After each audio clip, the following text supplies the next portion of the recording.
Bonjour chère Gisèle, Bonjour Maximilien. comment vas-tu? Bah, écoute, très bien, ça va bien. Je suis très content de te recevoir aujourd'hui dans notre studio pour un temps d'échange Mhm. par rapport à ton parcours, à ton engagement, tes différentes activités. Tu fais partie des rares personnes qui sont nées dans le secteur, qui ont grandi dans le secteur, Oui, qui ont assumé des grandes responsabilités en Église. oui, Et on est convaincu dans cette commission qui s'occupe un peu de la communication et de l'évangélisation mhm. qu'il est important pour nous de ne pas sacrifier l'héritage au nom de la nouveauté et qu'il faille toujours rappeler à nos jeunes surtout qu'il y a une histoire aussi qui nous précède et pour pouvoir mieux préparer l'avenir. Oui, tout à Est-ce fait. que tu peux nous parler un peu de toi? Voilà, ça va durer. Hein, En quelques mots, en quelques mots. Bon, écoute, je suis née dans une famille. Mon papa était catholique, ma maman protestante. Et à l'époque, l'œcuménisme n'était pas de vogue. Ouais, ouais. C'était loin de là. Mais mon papa a toujours suivi ma maman dans les dispositions qu'elle avait prises, de nous envoyer aussi à l'église. Mhm. Donc j'ai commencé par aller à l'école du dimanche, comme les jeunes aujourd'hui. Enfin, je ne sais même plus si ça s'appelle maintenant comme ça, mais bon. Je me souviens d'une chose, ma maman me disait, quand tu n'étais pas sage, si je voulais te punir, je te disais que tu n'irais pas à l'école du dimanche. Oh. C'était ma plus grande punition. Ah. Et puis j'ai été baptisée, confirmée à Amnéville, au temple, et mariée aussi au temple. Amnéville toujours. Amnéville, au temple, Ok. oui. Nos deux enfants ont été baptisés au temple Amnéville, et on est venu habiter sur Clouange en 79. Du coup, on a changé de paroisse, on fait partie de la paroisse de Romba depuis, quoi. Ok, donc d'abord paroissienne d'Amnéville Oui, et ensuite Romba, quoi. voilà. Ok. Ouais. Quel est le meilleur souvenir que tu gardes de cette communauté d'Amnéville, qui fait quand Euh, même de la communauté, partie de la communauté où tu as fait ton catéchisme oui, oui. Ah, mon cœur est toujours une partie à Amnéville, hein. Ok, d'accord. J'ai toujours plaisir d'ailleurs à retourner quand il y a des manifestations, des choses qui se passent à Amnéville, parce que mon cœur est encore dans cette paroisse aussi, quoi. Ok, ok. Il paraît que c'était parmi les grandes paroisses aussi de la vallée, du secteur, quand Oui, même, ouais. Amnéville, avec beaucoup d'activités. Oui, ouais. Alors après ma confirmation, j'ai été monitrice d'école du dimanche, Ok. et il y avait 10 moniteurs, 10 moniteurs. 10 moniteurs, Je et on pensais avait que une moyenne de 10 enfants. Ok, d'accord. Tu te rends compte le nombre? Waouh. C'était hallucinant, Waouh. hallucinant. Et est-ce que tu peux me dire, Gisèle, quelle est la personne qui t'a beaucoup marqué dans ton cheminement de foi, de Je dois l'enfant jusqu'à aujourd'hui? Ouais, ah bah, ils ont changé parce qu'ils n'ont pas toujours fait partie encore Oui, après. Mais le premier, c'était le pasteur Dagon. Il a été ce qu'il a été. oui. C'est toujours si j'étais engagée comme Mm. l'ai été dans la paroisse, dans l'église, c'est en partie grâce Grâce à à lui, lui. oui. Ouais. Ouais. Mais C'est après, génial. bon, après, il y a eu, quand on a déménagé d'Amnéville, j'ai eu une mère spirituelle, Oui. je l'appelle toujours comme Mhm. ça, qui est décédée aujourd'hui, mais Mhm. c'était vraiment une personne grande foi et avec qui j'ai eu beaucoup, beaucoup d'échanges, partagé beaucoup de choses Mm. ensemble. Voilà. C'est vrai que tu viens d'utiliser un terme qu'on entend très rarement dans nos communautés protestantes classiques, la maternité ou la paternité spirituelle. Moi, Ouais. ça m'intéresse beaucoup. Ouais. Euh, Pour toi, qu'est-ce que tu mets derrière cette notion de mère spirituelle? Ben, Ou pourquoi définis-tu cette personne comme étant ta mère spirituelle? parce que c'était une personne de confiance. Mhm. Je pouvais échanger avec elle tout sujet, pas seulement d'église, Mhm. mais si bon, on a traversé des moments difficiles. Gilbert a été au chômage, donc ça avait des situations un peu difficiles à Mhm. passer. Elle a toujours été présente, et même Son sans en parler avec ouais. elle savait ce que je vivais, quoi. Mhm. Donc c'est vraiment quelqu'un comme une maman. Ok. Et tu penses aussi qu'aujourd'hui, nous avons toutes et tous besoin quelque part d'avoir ces personnes de confiance qui nous accompagnent, peu importe comment on les appelle, hein, mère Ouais, spirituelle, ouais. père spirituel, personne de confiance ou autre, mais tu estimes qu'il est important dans le cheminement de foi d'avoir des telles personnes. Bah, je pense parce que Dieu c'est Mhm. le premier confident, le Mhm. premier, mais il a aussi besoin de gens, des disciples, quoi, Pour qui vont cheminer aussi avec lui. parler de Ouais. lui. Je suis reconnaissante aussi parfois quand il y a des gens qui me téléphonent, t'as le temps, je peux te parler un peu. Ouais. Oui, bah oui. Ouais, parce que d'une certaine façon, tu es aussi toi-même devenu une mère spirituelle, une personne de confiance pour d'autres, quoi. Voilà, Ouais. voilà. Ouais. Gisèle, quand on a échangé pour préparer cette émission, je t'avais demandé de choisir une photo qui est évocatrice pour toi. Et tu as choisi une photo où on te voit avec ton père, photo Oui. que l'on voit actuellement. Mm. Est-ce que tu peux nous dire pourquoi ce choix? Et c'est une photo qui m'accompagne depuis très longtemps, bien avant que mon papa décède d'ailleurs. J'aimais bien quand on allait chez mes parents sortir la boîte de photos familiale et on Oui. piochait, comme ça on regardait, ah tu te rappelles, et puis voilà quoi. Et cette photo-là, ma maman me dit, bah, prends-la, Oui. garde-la. Oui. Et elle m'a toujours accompagnée. D'ailleurs, même quand je change de téléphone, je fais vraiment attention pour Qu'il y qu'elle ait toujours revienne cette aussi. photo. Voilà. Voilà. Parce que ben, pour moi, mon papa, on était très proches. Moi, je suis l'aîné de 3 enfants. D'accord. Après moi, il y a eu un frère et puis une sœur. Mais j'étais toujours très proche de mon papa. Ok. Et il était très fier de moi quand, dans mes engagements de l'église. Mhm. Malgré le fait qu'il soit catholique et que la Ah maman soit oui, protestante. oui, oui, oui. Ah oui, oui, oui. Ok. Oui, oui. Et d'ailleurs, il venait au culte.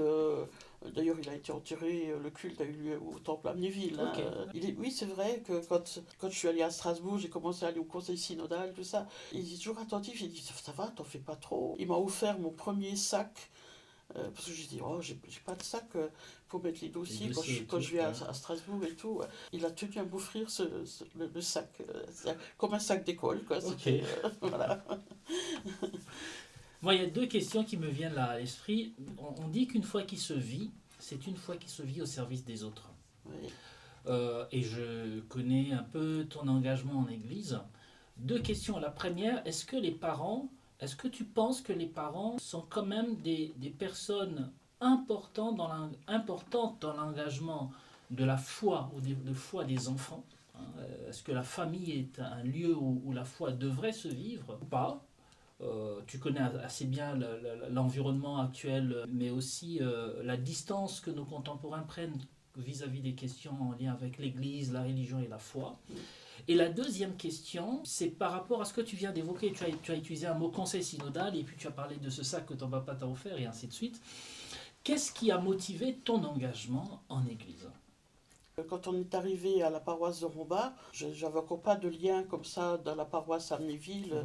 À Rombas, ben, au début, on ne me connaissait pas. Et puis un jour, le pasteur m'a demandé, il va y avoir les élections au conseil presbytéral, est-ce que vous voudriez venir? Bon, je dis, bah, pourquoi pas. Je me sentais un peu, les enfants grandissant, un peu avoir plus de temps. Et donc j'ai commencé à aller au conseil presbytéral, où j'ai fait, en trichant, 2 fois 18 ans. Ok, 36 ans d'engagement. Voilà. Juste pour celles et ceux qui nous suivent, le conseil presbytéral, c'est littéralement c'est le conseil des anciens, quoi. Hein. C'est le conseil qui accompagne la paroisse ou qui gère la vie paroissiale aussi bien administrative que spirituelle en collaboration avec le pasteur qui en fait partie comme étant membre de droit. Et Donc oui, 36 ans d'engagement au conseil. voilà. Alors j'ai fait 18 ans, j'ai arrêté, hein, comme Oui. le demande l'Église. Et la personne qui m'a remplacé n'a pas vraiment été apte ou Mhm. capable, enfin bref. Tout de suite, il y a eu des problèmes avec le pasteur. Le pasteur a été voir le président de consistoire et c'était invivable, quoi. Donc pendant 3 mois, hein, 3 mois Ok. de temps, Ah. c'était dur, quoi, pour lui. Et le président de consistoire, heureusement, il a accepté, il lui a demandé de démissionner. Ok. Il a demandé à cette personne qui vous avez remplacé dans le conseil. Ouais. Et tu étais dans le conseil comme étant présidente du conseil déjà pendant cette période, président du conseil presbytéral Oui. pendant cette... Ok, d'accord. Avant, oui. Mais là, bon, donc j'étais plus. Oui. Et ça s'est passé quand Ouais. j'étais plus au conseil, j'étais Oui. pas présente, quoi. Oui. Et du coup, après, ben, le président de consistoire et le pasteur m'ont demandé de revenir Ouais. au CP. Et donc, voilà, quoi, j'ai refait 18 ans.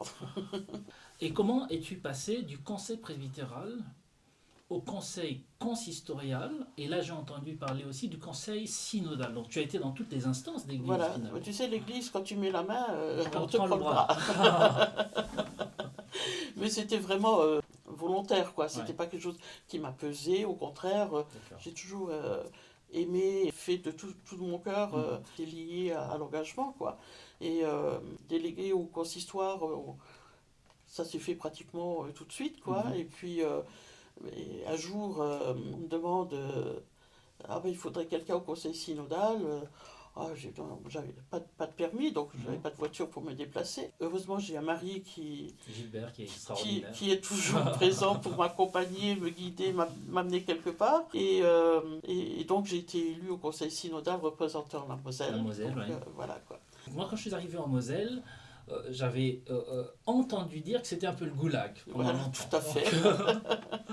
Et comment en sommes-nous arrivés là, quand même, que ce coin qui est extraordinaire, hein, moi je me dis que les jeunes pasteurs qui veulent commencer un ministère dans la paix, dans la joie et en essayant plein de choses, je vous invite vraiment à venir en Moselle.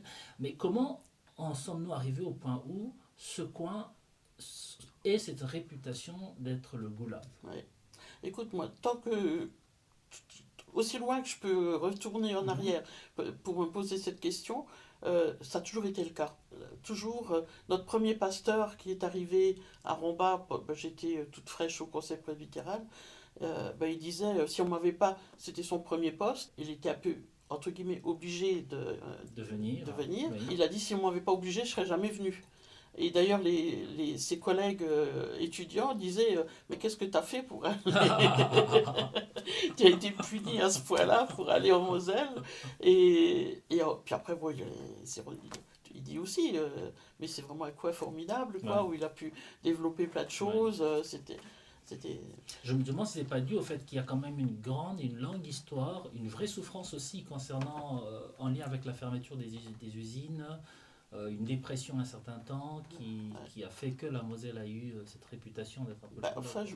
oui, peut-être, il y avait peut-être un élément, peut-être, mais je me pose toujours la question, et encore aujourd'hui, parce que Mhm.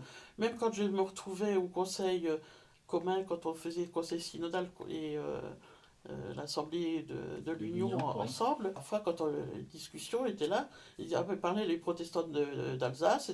Alors moi, je disais, et de Et de Moselle. Moselle. Ouais, c'est vrai Alors, qu'en Alsace, on oublie souvent. ah oui, tout à fait. Alors, à tel point qu'un jour, Jean-François Collange, j'avais remarqué que je l'agaçais un peu quand Ouais. j'avais ces remarques, et on était à un culte commun à Colmar, avec un ancien pasteur qui était en Moselle Mhm. avant, et dans sa prière d'intercession, il dit Seigneur, guide tous les protestants d'Alsace, nanana. Et moi j'étais assise, il y avait deux personnes, et puis Jean-François Collange. Quand il a dit Amen, Jean-François s'est penché, il m'a dit Gisèle, je vous comprends.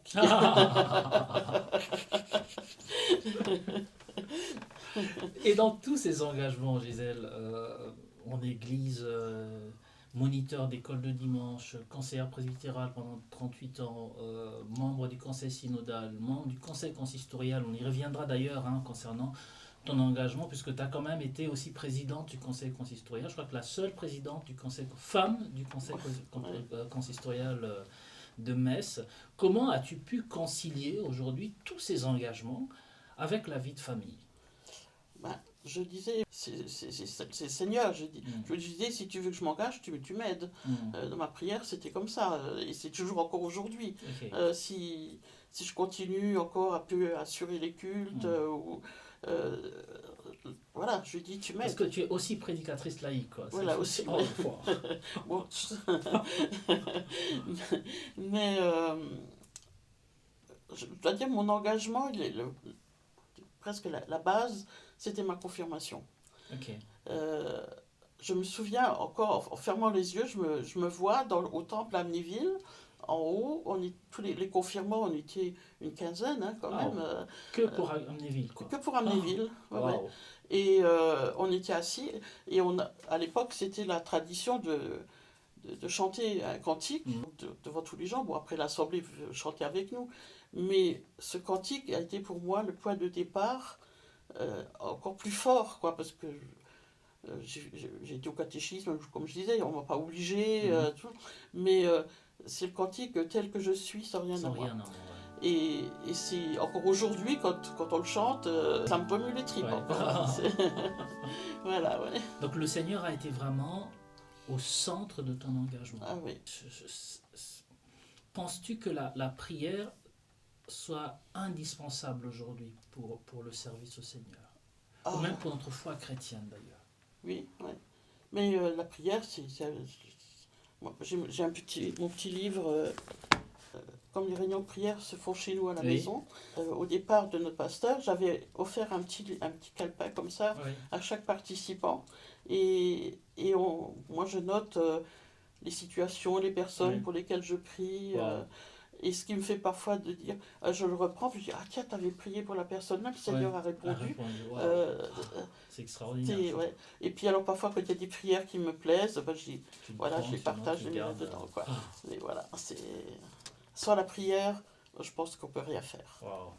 Quand on pense un peu à nos églises, hein, à nos paroisses, à notre union d'églises, à nos églises, qu'elles soient aussi bien protestantes, luthéro-réformées que catholiques, aux églises évangéliques aussi, parce que voilà, on traverse tous presque la même réalité, une crise vocationnelle pour les responsables d'église, mais en même temps, presque un déni d'engagement pour nos contemporains. La non-foi est devenue presque la norme. Tout à l'heure, tu me disais que quand tu as fait la confirmation, vous étiez une quinzaine. Tu connais la réalité maintenant, quand il y a les confirmations, quelquefois pour les 3 voire 4 paroisses, il y a 3, 2, quelquefois même il n'y a pas de confirmant. Comment, toi, en tant qu'ancienne, qui a vécu ici dans cette vallée, qui a vu l'Église grandir, connaître son époque glorieuse et vivre la réalité qu'elle vit aujourd'hui, comment tu traverses tout ce temps et qu'est-ce que tu te dis? Globalement, que pouvons-nous faire pour, d'une certaine façon, non pas sauver nos églises, mais peut-être retrouver ce qu'elle était avant, en fait. Cet engagement de foi des personnes et ainsi de suite. Oui, je me pose parfois la question, je me dis, on est tellement bien, on est tellement au bénéfice de notre engagement, de notre foi, de notre confiance en Dieu. Ça me désole de voir qu'il n'y a pas plus de gens qui en profitent aussi. Quoi. Et après, je me dis, toi-même dans ta famille, on a 2 enfants qui ont chacun un petit garçon. Je fais toujours sourire quand je dis, oui, le film Qu'est-ce que j'ai fait au bon Dieu avec une famille qui est catholique, très catholique, et qui avait des enfants, puis une des filles s'est mariée avec un juif, enfin il y a eu tout. Et j'ai dit, ben moi, nous on a 2 enfants, ils ont été au catéchisme, ils ont fait leur confirmation, puis depuis plus rien. Et un des petits-fils, son papa est musulman, donc il a fait, voilà, il a été baptisé parce que d'abord le père avait voulu qu'il soit circoncis. Ok. Voilà. Et ça a été le départ. Et notre fille, elle a dit, mais bon, il n'y a pas de raison. Moi, je voudrais bien qu'il soit baptisé. Bon, le père a dit, ok. Voilà. Donc ça, c'est fait. D'ailleurs, c'est toi qui l'avais fait, Oui, qui a fait le baptême. je me rappelle très bien. Ouais. Et l'autre petit-fils, notre fils, il disait, ah ben moi, on m'a obligé à être baptisé et puis confirmé. Notre enfant, il choisira lui-même. Alors je dis, mais bon, pour choisir, il faut avoir des éléments. Exactement. Voilà. Bon. Et puis un jour, mon petit-fils, il me téléphone, le fils de notre fils, donc Yanis, il me dit, mamie, je vais me faire baptiser. Ah, 15 ans, hein. Alléluia, oui, super. Oui, mais je veux faire baptiser catholique, il me dit, parce que sa maman est catholique. Mais j'ai dit, mais c'est très bien. J'ai dit, on a le même Seigneur. Il dit, je suis content que tu le prennes bien. D'ailleurs, je voulais te demander quelque chose. Je dis, bah vas-y. Tu m'accompagnerais à la messe parce que moi je connais rien, je connais pas le curé. Donc j'ai dit oui, ok, mais pas le dimanche. Je veux bien t'accompagner le samedi soir à la messe, mais le dimanche, nous on va au culte. Quoi. Oui, pas de problème. Donc on l'a accompagné, on lui a acheté la The Bible. Oui. Merveilleuse Bible d'ailleurs pour les ados. Ah oui, parce qu'il me dit, quand il m'avait téléphoné, il me dit, tu n'aurais pas une Bible pour moi? Je suis c'est pas ce qui manque à la maison. Mais bon, j'avais les Bibles, tu sais, qu'on donne gratuitement. Là, Je me dis, bon, c'est un peu rébarbatif pour un jeune, quoi. Donc on lui a offert la The Bible. Et une fois, dans la voiture, quand on allait à la messe, il a dit, tu sais, mamie, c'est quand même toi qui m'as fait connaître Jésus. Wow, c'est merveilleux ça. Merci Seigneur. C'est un merveilleux cadeau ça. Ah oui. Ah oui, oui, oui. Et c'est vrai qu'on a des échanges, il est très profond. Sa maman m'a dit un jour, on va faire un curé. J'ai dit, moi je serais bien contente. Voilà, donc. Donc, parce qu'on on a zappé une question que je t'avais posée, parce que tu as répondu à la deuxième, c'était la place des parents et de la famille dans la transmission de la foi. Quand tu dis que Yanis te dit que c'est quand même toi qui l'as transmis la foi, je trouve ça un merveilleux cadeau. Merveilleux cadeau. C'est pas toujours évident aujourd'hui pour nos jeunes d'aborder les questions religieuses. Moi, je le vois souvent avec les jeunes du caté, quelquefois le seul lieu où ils parlent de religion, c'est au catéchisme. Et au lycée ou au collège, quand ils en parlent, très souvent, c'est avec des amis musulmans qui eux, n'ont pas de honte à témoigner de leur foi. Est-ce qu'à ton avis, il est aujourd'hui important d'évangéliser l'Église? Oui. Comme je disais parfois, une fois j'ai dit à un pasteur, j'ai dit, mais j'ai l'impression de t'évangéliser. Ouais. Bon, c'est un peu... Mais une fois aussi, j'étais à une réunion conseil presbytéral, on n'avait pas de pasteur à l'époque, alors j'assistais à la pastorale de secteur. Oui. Il y avait chacun son tour, faisait la méditation au début, donc c'était à mon tour. Et un pasteur, à la fin, il m'a dit, moi je trouve quand même que tu as des tendances évangéliques. Ah, j'ai répondu, mais j'espère que toi aussi.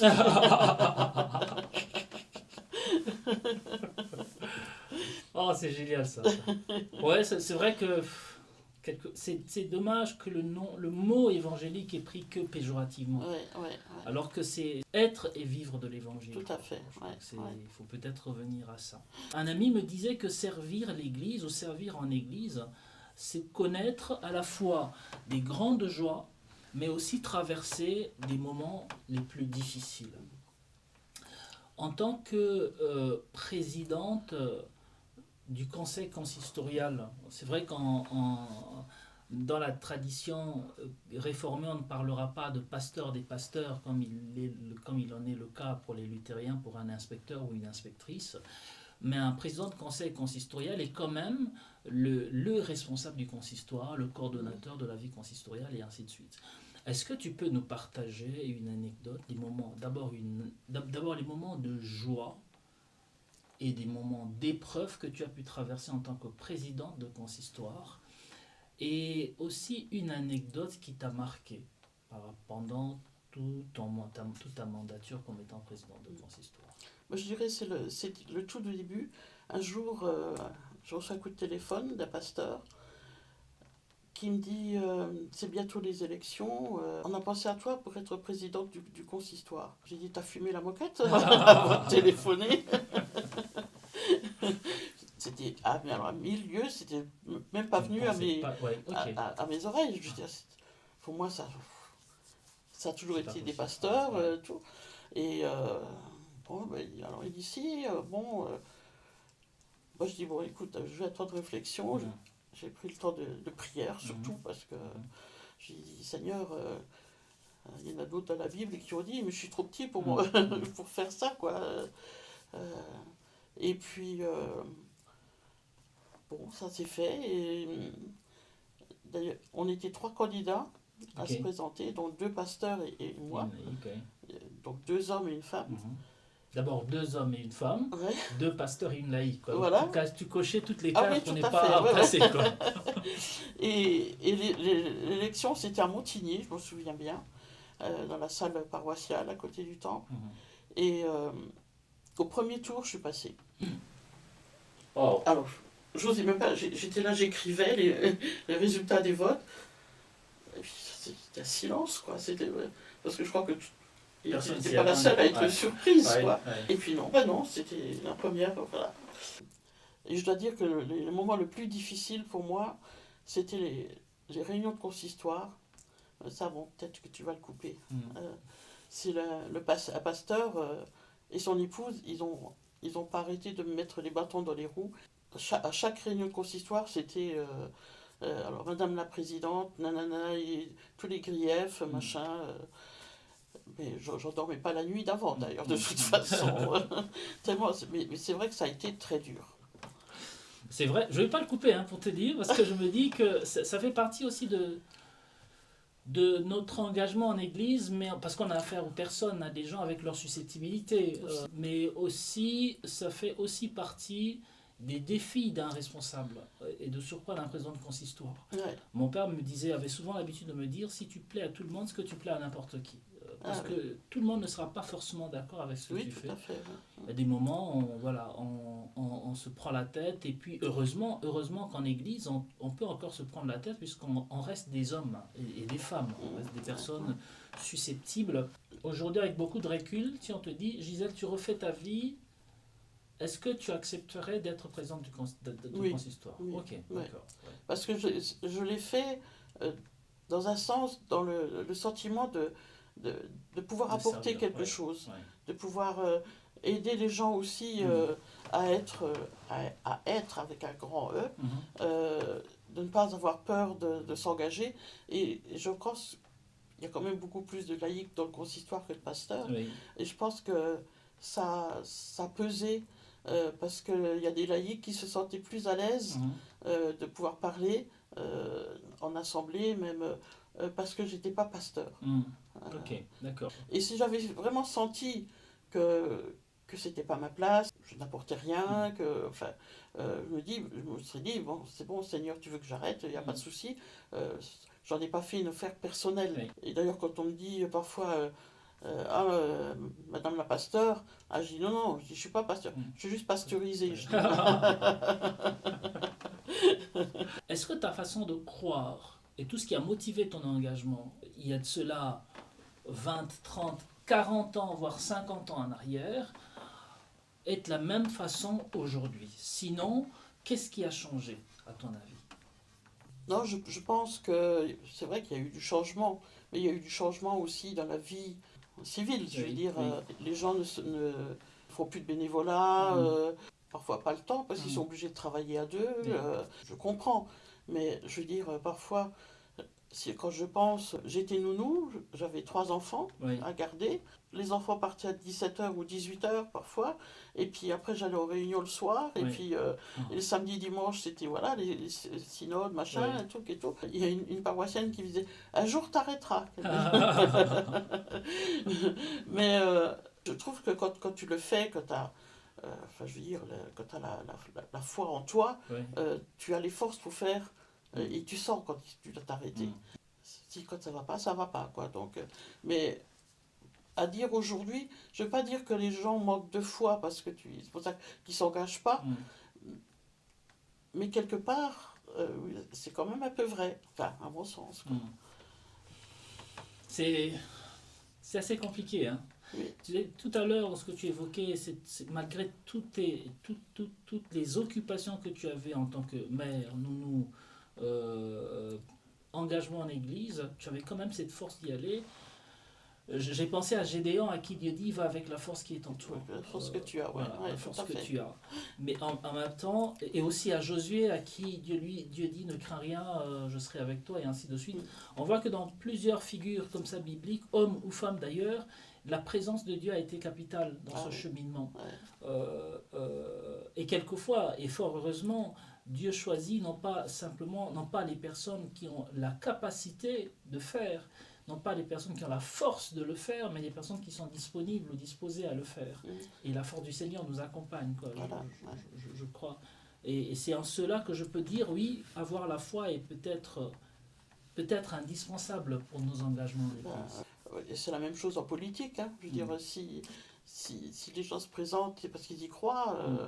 C'est la foi qui nous habite, qui nous met en marche. Quoi. Qui nous met en marche. Qui nous met en... D'ailleurs, j'aime beaucoup, je l'ai là, le psaume 23. Oui. Il m'accompagne aussi. Okay. Le Seigneur est mon berger. Voilà. Ouais. D'ailleurs, je me rappelle à un enterrement, tu l'avais dit, et puis tu dis, il y en a qui le savent par cœur. Là. Lorsque tu regardes le chemin que tu as, cet extraordinaire chemin que tu as parcouru, quel sentiment domine en toi? De la gratitude, de la peur, de la surprise, de la joie ou autre chose? Du regret peut-être? Vous avez tout, mon capitaine. Ok. Bah écoute, comme je dis, la foi n'est pas un long fleuve tranquille. Y a un cantique qui dit ma vie est remplie de roses, c'est un grand jardin fleuri. Oui, mais les roses, elles ont des épines. Et elles sont belles, c'est parce qu'il y a des épines. Et puis voilà, c'est Oui, c'est tout un mélange qui, moi j'étais comme un poisson dans l'eau, quoi. Ouais. C'est quelque chose qui m'habite. Je dis depuis que je suis petite, quoi. Donc c'est quelque chose qui. Alors il y a eu des doutes, des moments de doute, bien sûr.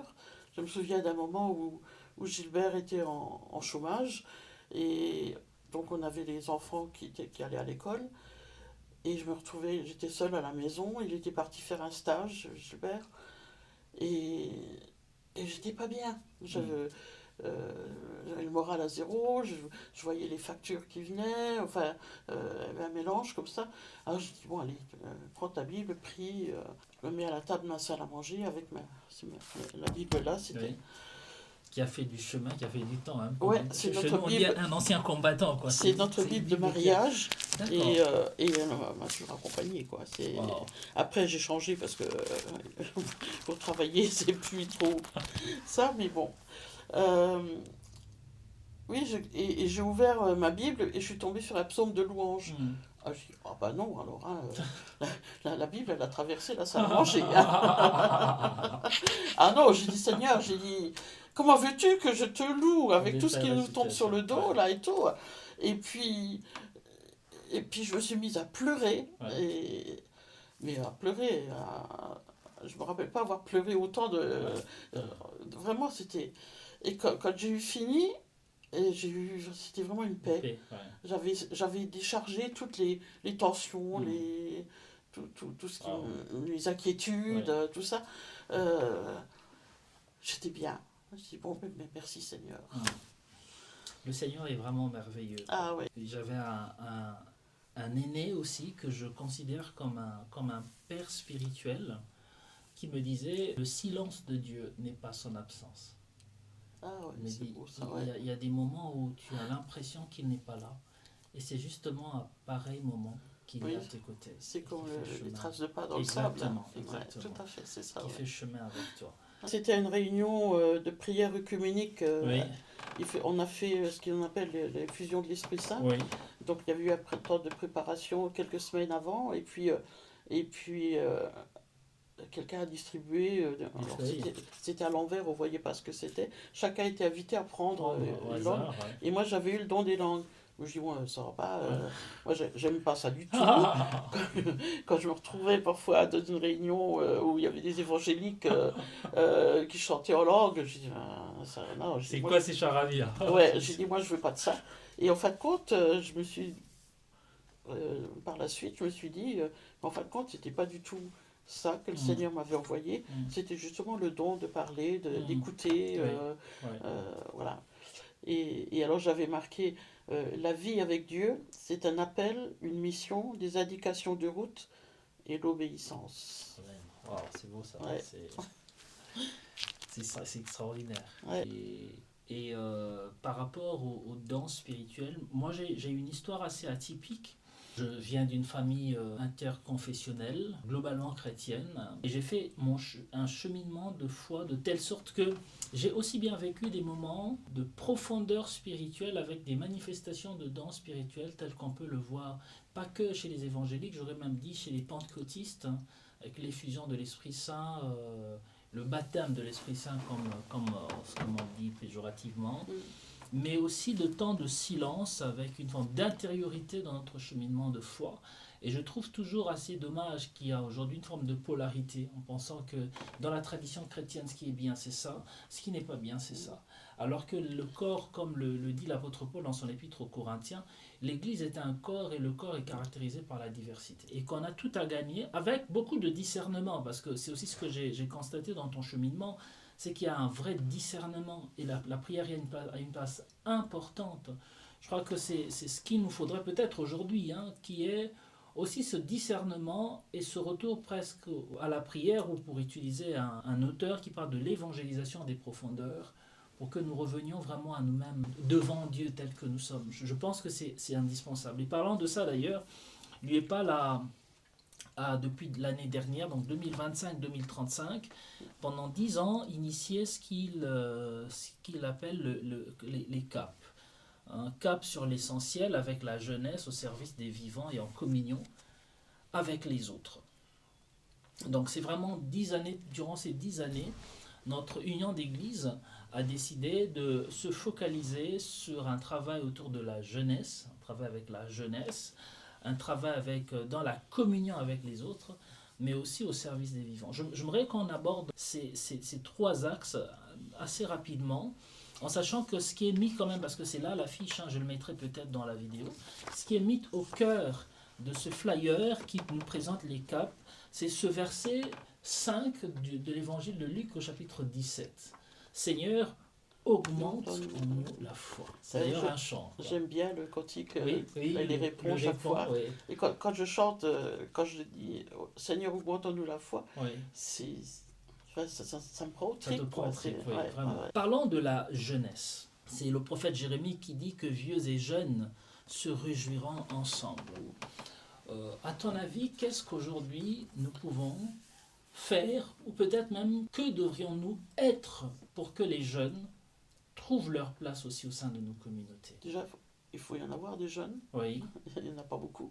Il n'y en a pas beaucoup dans nos communautés, mais il y en a quand même dans nos, nos cités. Ouais. Mais je sais pas.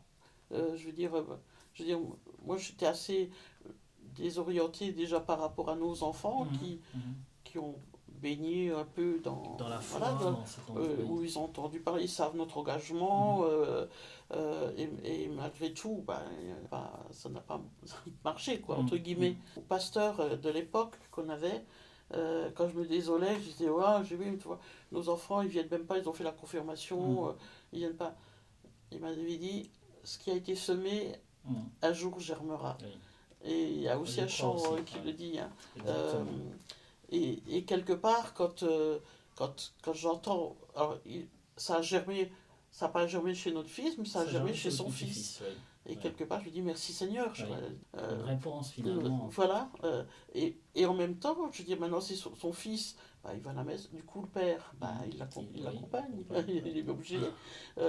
Alors lui, il aime bien aller à la cathédrale, Yanis. Du coup, Thierry l'amène à la cathédrale.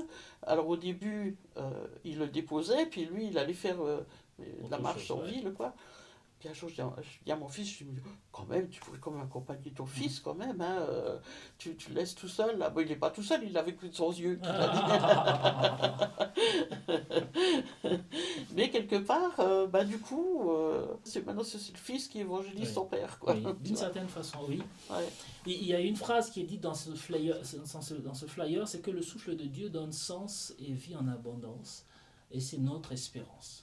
Et je crois que cette notion du souffle de Dieu est importante dans la mesure où l'apôtre Paul, d'ailleurs, il dit l'un a sémé, l'autre a arrosé, mais c'est Dieu qui fait croître. Ouais. C'est vraiment ce souffle qui fait finalement chemin. Et dans l'exemple de Yanis et de Thierry, je le vis vraiment ainsi, dans la mesure où finalement ce qui a été semé auprès du Père germe par le Fils, et finalement c'est le Fils qui vient reprendre d'une certaine façon le Père pour l'amener dans ce chemin de foi. Pour revenir sur un sujet qu'on a évoqué ensemble, c'est la notion de la paternité et de la maternité spirituelle. Dans le premier onglet concernant les caps sur la jeunesse, il est dit « Aller vers les jeunes, les accueillir tels qu'ils sont, les laisser prendre leur place en Église est une priorité.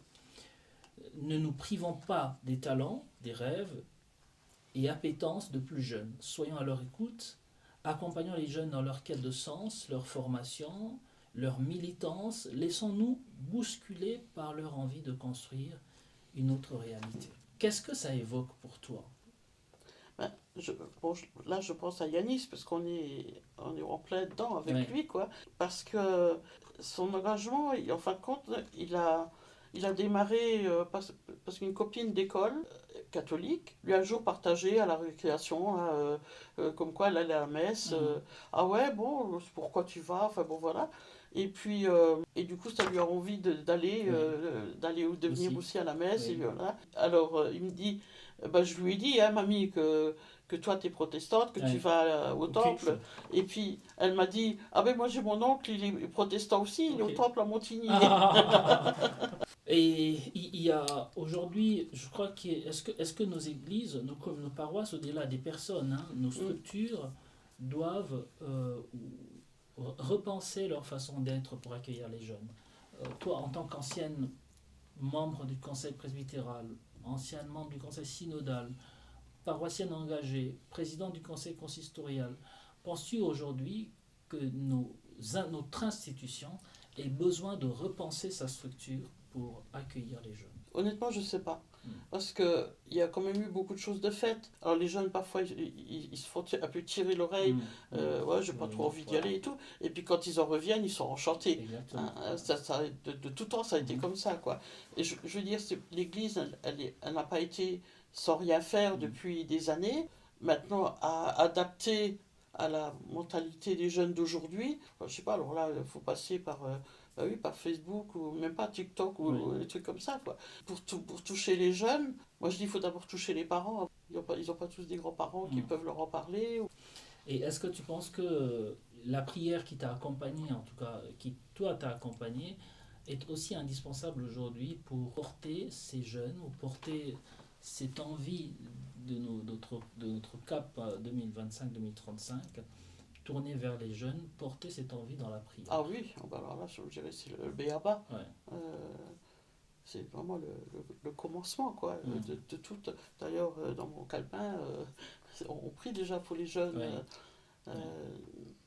Alors c'est bien, ce que je dis toujours, mais après nous, qui viendra au temple? Alors il faudra aussi peut-être revoir un peu les célébrations auxquelles nous, anciens, on trouve de l'importance.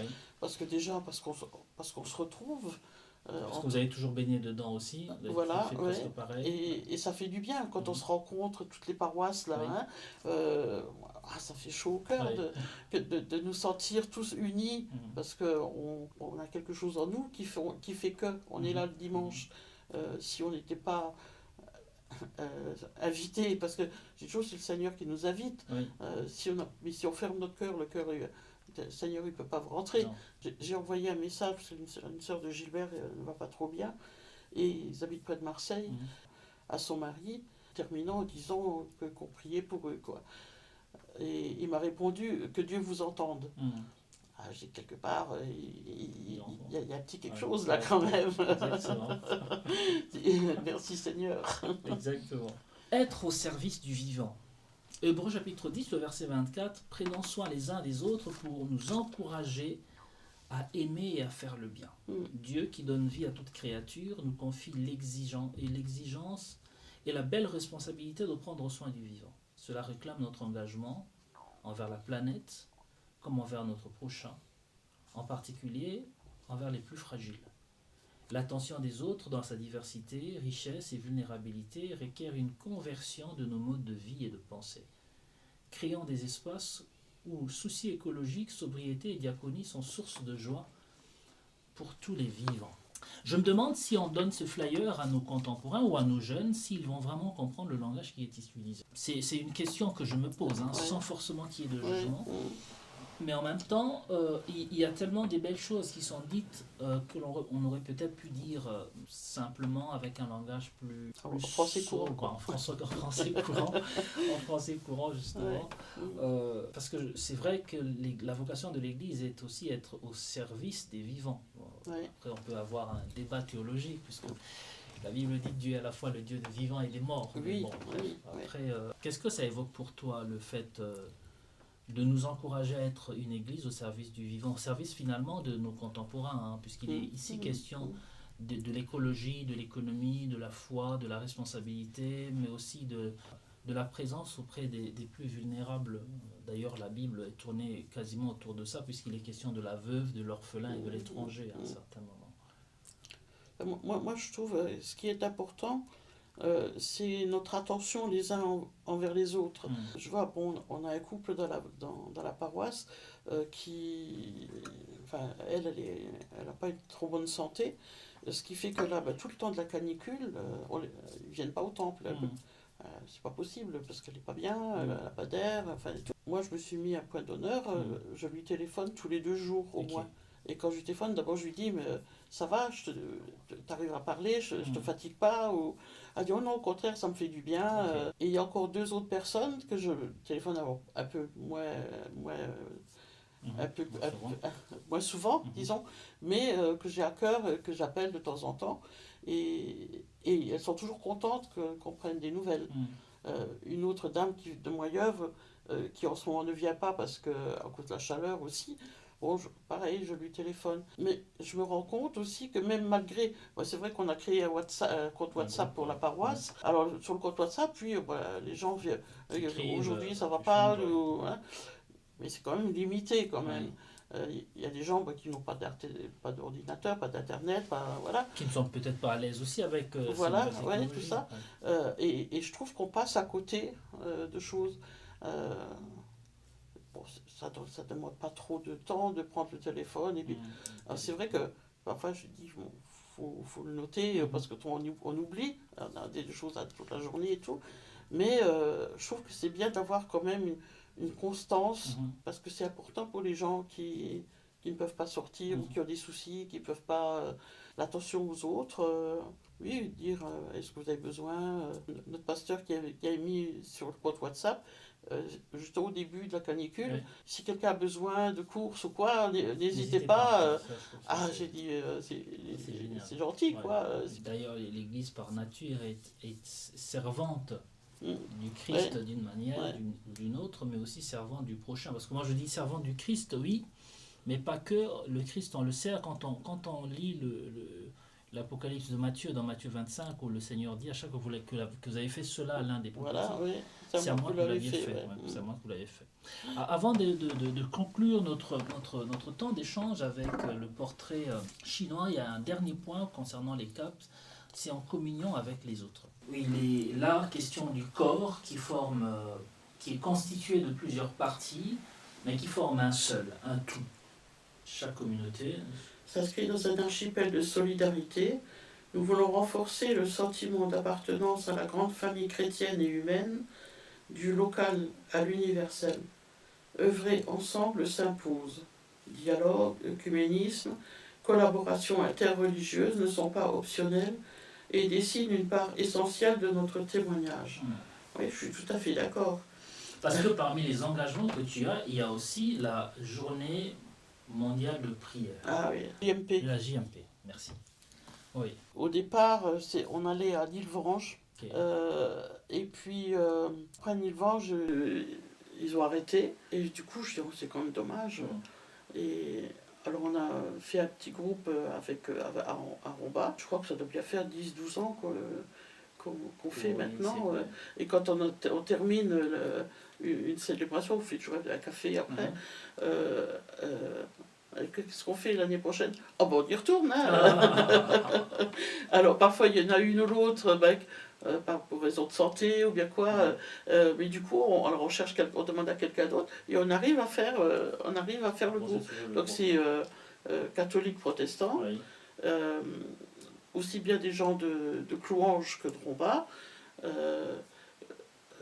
Par contre, on avait demandé à la paroisse évangélique de venir, de Clouange, et ça n'a jamais marché. Moi, je trouve extraordinaire ces initiatives où on se met ensemble, catholiques et protestants, indépendamment de nos différences confessionnelles. Et je crois même qu'il faudrait qu'on ose faire, peut-être en faire plus. Moi, je rends grâce à Dieu parce que j'ai toujours eu un relationnel assez facile avec nos collègues évangéliques, avec le pasteur Joël Fulkegé d'Amnéville, avec qui on a fait quand même un certain nombre d'activités. Et je pense qu'aujourd'hui, on ne peut pas témoigner un Christ qui s'enferme dans nos clochers. Jésus dépasse même nos réalités dogmatiques ou même nos représentations confessionnelles. Tout à fait. Et il faudrait qu'on ait le courage d'oser faire ce pas de côté en disant: si Christ est pour nous la boussole, alors marchons ensemble vers la même direction.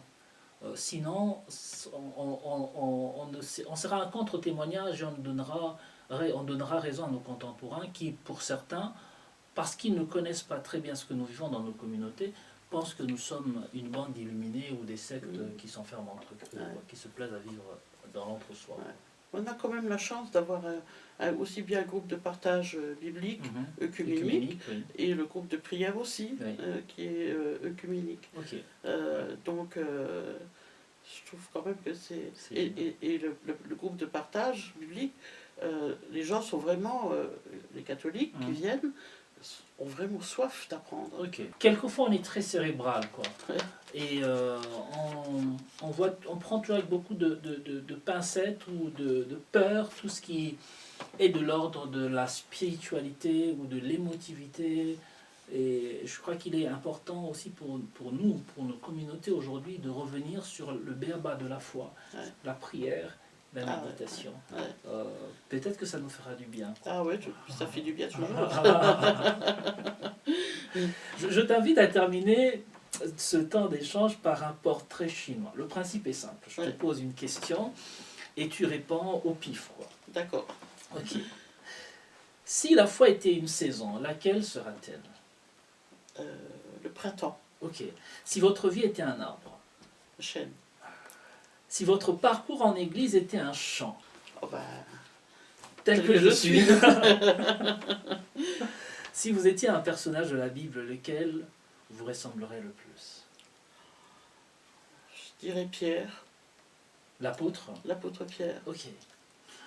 Si vous devriez choisir un mot pour résumer votre vie chrétienne, Moi, je dirais que c'est un long fleuve. un long fleuve.